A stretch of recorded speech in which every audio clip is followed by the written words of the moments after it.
দিয়েছে। আজকে কর্পোরেশনের অফিসাররা এসে যখন পরিষ্কার করতে বলেছে, তালা ভেঙে এই পার্টি অফিস, দেখুন দেখুন নেতৃত্বের পার্টি অফিস, তারা এখানে এইসব হোর্ডিং ব্যানার এবং এই বাক্স দুটি রেখেছিল।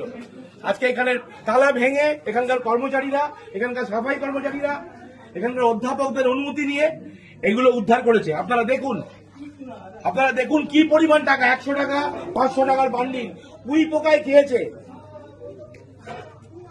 এই টাকার উৎস কি আমরা জানতে চাই। এই টাকা কারা?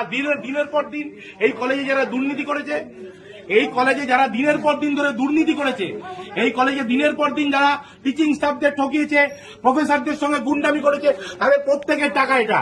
এবং এই টাকা কোথা থেকে এসছে তারও উত্তর দিতে হবে। আমরা আজ পুলিশ ডেকেছি, মিডিয়াকে আমরা খবর দিয়েছি, তারা আসছে, এগুলো তারা সিজন করবে, এগুলো তারা নেবে এবং তাদের প্রত্যেকের জন্য সাজা হবে। এবং আমরা যত অপর পর্যন্ত যেতে হয়, আমরা যে একটা শিক্ষা প্রতিষ্ঠানে, এটা কি কোনো মন্ত্রীর ঘাটের তলা? আপনারা ভাবুন, লজ্জার বিষয়। একটা শিক্ষা প্রতিষ্ঠানে এইভাবে টাকা পাওয়া যাচ্ছে উইতে খাওয়া। সুরেন্দ্রনাথ কলেজের পেছনে